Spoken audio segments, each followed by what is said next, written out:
Hey guys, welcome back to my channel. If you're new here, I make videos about Python and my aim is to keep Python tutorials short and less confusing to make your learning experience better. If you haven't subscribed to my channel yet, please do so to be the first to see my videos. Thank you.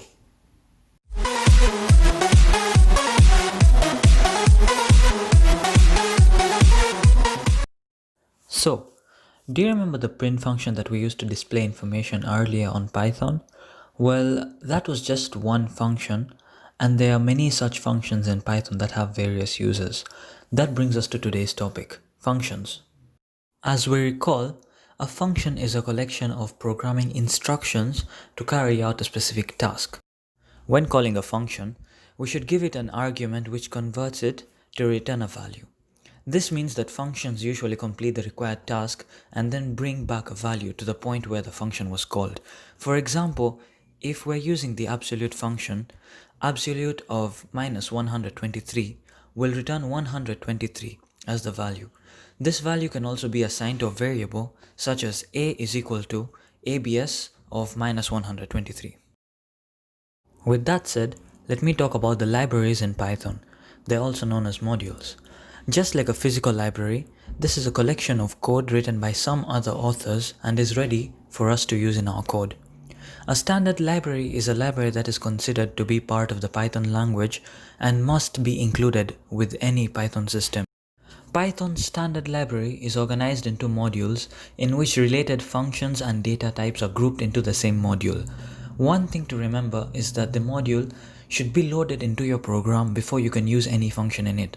For example, if you want to use the square root function in Python, you should include this statement first in your code. From math, import square root.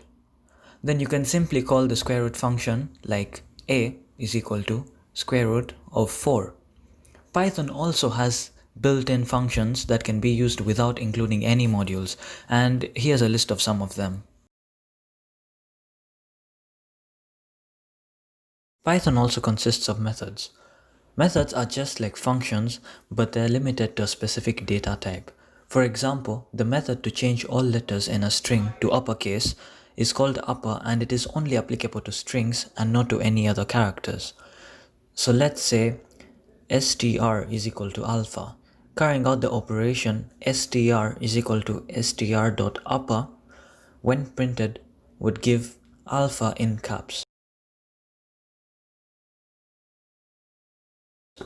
Similarly, carrying out the operation str is equal to str.lower would give the same but in lowercase. Also, carrying out the operation str.replace pha, ka when printed would replace pha with ka, giving you alka.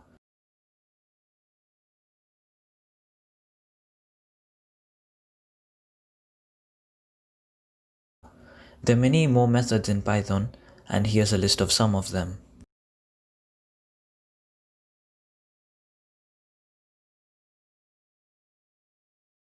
As we have learned about functions and methods so far, we can move on to the second part of today's video, strings. As I mentioned in my previous video, strings consist of basically all the letters, numbers, and special characters that are seen on a keyboard.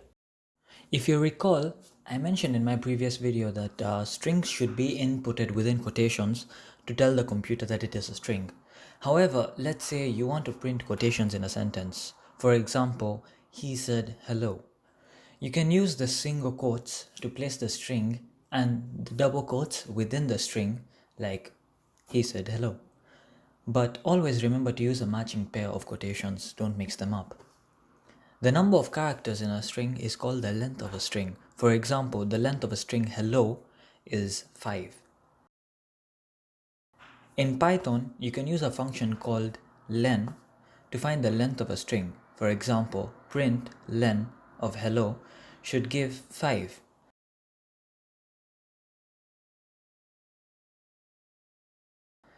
A string of length 0 is known as an empty string. In Python, you can also carry out something called string concatenation, which is basically the addition of strings. For example, hello plus world should give you hello world. This particular scenario is an example of an operator overloading, whereby an operator such as plus performs different functions for different variable types. We shall discuss more about this later. Python is also capable of something known as string repetition, which is basically the multiplication of strings with integer numbers. For example, printing LO times 10 should give you LO, LO, LO, and so on. This is also overloading the multiplication operator.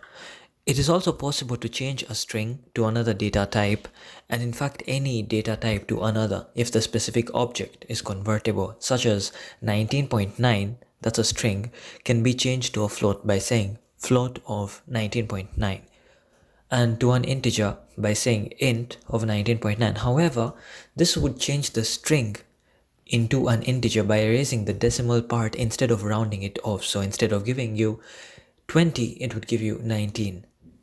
Similarly, you can change 19.9, that's a float, to a string by saying str of 19.9. In continuation to what I said earlier about string length, Python considers strings as a sequence of characters, and therefore every character in a string is given an index, such as str1 is equal to hello is a string, and print str1 of 1 should give e. Well, you might be wondering that 1 is giving e when that's the second letter, but the index basically starts from 0. So h is 0, e is 1, l 2, l 3, o 4. So with all that said, this brings us to the bonus section of this video, string tips and tricks in Python.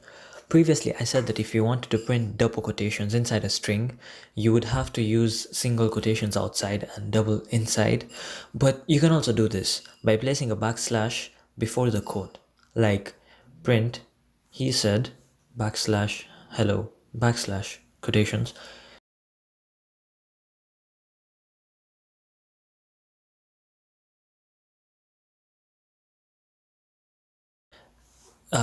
You would wonder how you can print a backslash. Then just preface it with another backslash and the first one won't be considered.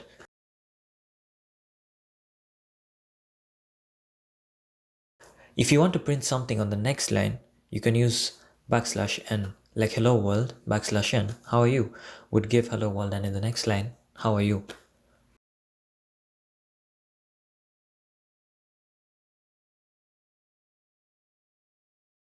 Next is analyzing strings. Sometimes it is necessary to analyze strings to check for substrings that are part of the string. You can check for a substring by using the expression in, such as finding L in hello. You can use an inverse of the in expression that's not in. You can use these expressions by using a function called if. The statement if L in hello, print it's there. So this statement checks for the substring L in hello, and if it's there, it prints it's there. You can do the same with not in or any other expression. So that's all for now, guys.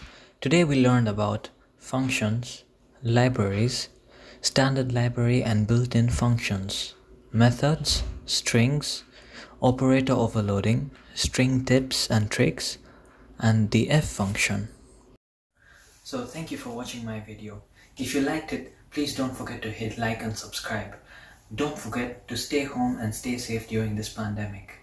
And please don't forget to subscribe, and please watch my upcoming videos. Thank you.